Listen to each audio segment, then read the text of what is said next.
Oke teman-teman, jadi di sini saya akan memberitahu ya untuk takaran tekanan freon sebaiknya itu diisi seberapa. Sebetulnya masing-masing untuk jenis freon atau refrigeran itu mempunyai garis besar untuk tekanannya sendiri di arus kerjanya. Artinya gini, misalnya tekanan R22 itu untuk arus kerjanya normalnya 1 PK itu misalkan tertulis di nameplate itu 4,1 ampere. Kemudian untuk garis besarnya atau umum tekanan freonnya itu paling enggak itu sekitar 70. Itu garis besarnya ya. Tetapi beda lagi dengan performa beda dengan performa kompresor satu dengan performa kompresor yang lain, misalnya sama-sama 1 PK. Sedangkan di sini yang satu ini kompresor 1 PK misalnya tekanannya 3,8 ampere. Terus tekanan freonnya 70 PSI. Kemudian yang satunya lagi sama-sama 1 PK, arus kerjanya pun sama 3,8 ampere, tetapi untuk tekanan freonnya berbeda, misalkan bisa nyampe 90 PSI. Kenapa begitu? Nah, itu kembali lagi untuk kembali lagi ke performa kompresor sendiri atau pressernya sendiri. Jadi panjang pipa dan penempatan unit odor itu juga berpengaruh sekali. Kalau seperti ini bagus untuk penempatan unit odor, jadi di ruang terbuka seperti ini tidak ada hambatan untuk pembuangan panasnya. Jadi kondensor ini di belakang ini kan juga memerlukan space atau ruang terbuka untuk menghisap udara yang segar, kemudian dibuang ke sini. Nah, untuk di kasus unit ini AC ini AC jenisnya AC kaset teman-teman ya, AC kaset, dan refrigerannya menggunakan R410. Kemudian untuk kapasitasnya saya kasih lihat di sini. Ini tipe lama ya. Jadi nah ini tipenya, modelnya itu RNQ 18 MV14. Ini untuk tipe unit odornya atau kondensornya seperti itu.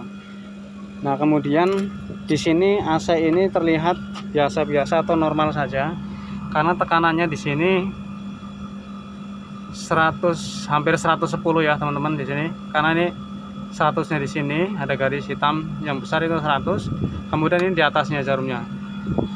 Dan untuk tekanan ampernya atau arus kerjanya di sini terbilang atau terbaca ini masih naik turun ya, antara 7,6 ampere sampai 7,7 ampere. Tetapi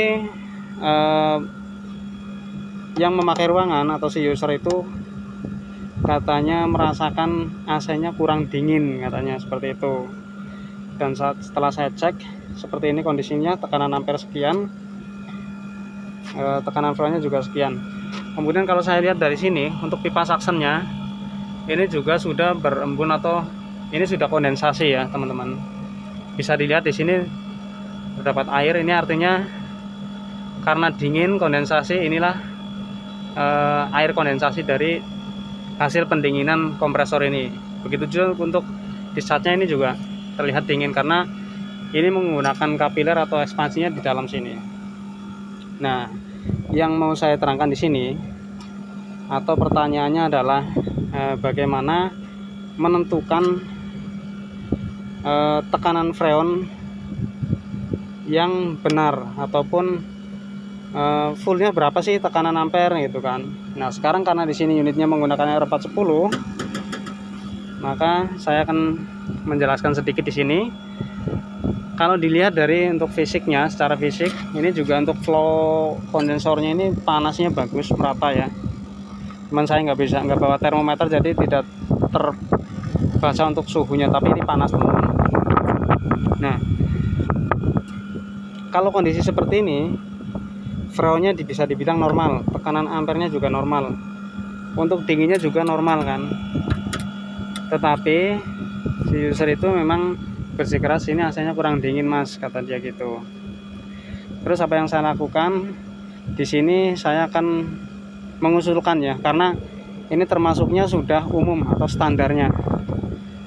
Umum itu garis besar ya teman-teman. Untuk tekanan freon ini sudah normal terbilang, ampernya juga normal, untuk pendinginnya juga normal ini. Dan tadi saya sempat mengecek untuk suhu evaporatornya. Saya cuma sekedar memegang evaporatornya, tidak menggunakan termometer. Itu semuanya, setiap koilnya itu dari atas sampai bawah, dari samping kanan samping kiri itu semuanya dingin, bagus. Nah kemudian kalau jika seperti ini, kemungkinan itu terpengaruh karena cuaca dari odor atau ruangan di luar ruangan ini suhunya melebihi yang biasanya, atau biasanya misalnya panasnya cuma 40 derajat, mungkin sekarang lebih dari 40 derajat gitu. Itu akan mempengaruhi untuk mesin pendingin ya. Nah tetapi di sini saya akan mengusulkan ini bisa ditambahin, masih bisa ditambahin freon. Sebetulnya di sini terbilangnya normal, tapi bisa ditambahkan dengan catatan kita akan isi nanti tekanannya otomatis kalau kita isi akan naik ya. Ini kan 110, nanti kita isi akan naik. Batasnya itu adalah kita harus sambil melihat ampere ini. Jika kita tambahkan freonnya, otomatis tekanan dari pressure gauge ini akan naik dan arus kerjanya juga ini akan naik. Nah untuk batasnya kita melihat saja, tinggal kita lihat saja atau kita samakan dari unit nameplate. Ini adalah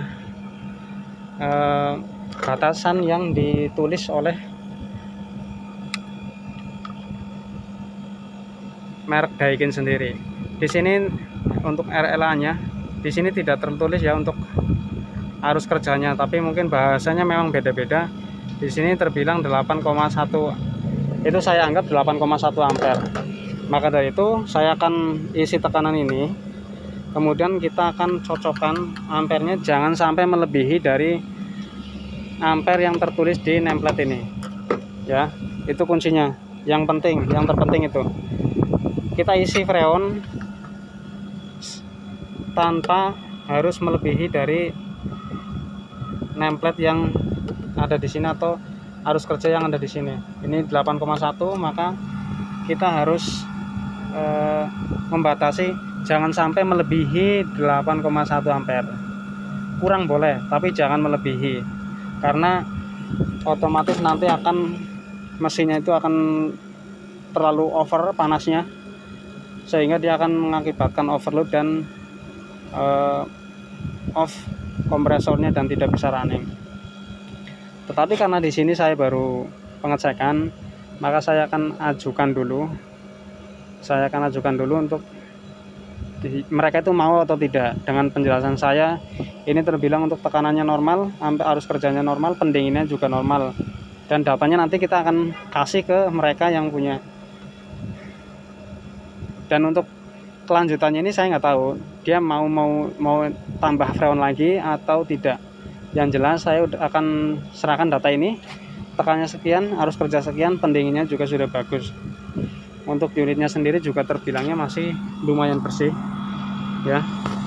Kondensornya ini masih lumayan bersih karena ini sebetulnya ini juga rawatan saya juga ya. Mungkin sekitar belum nyampe 2 bulan saya cleaning semuanya. Oke ya, saya sempatkan video ini untuk berbagi penjelasan sedikit, barangkali ada yang bingung atau masih ragu berapa sih tekanan freon fullnya itu berapa gitu. Jadi penjelasannya seperti tadi. Terima kasih.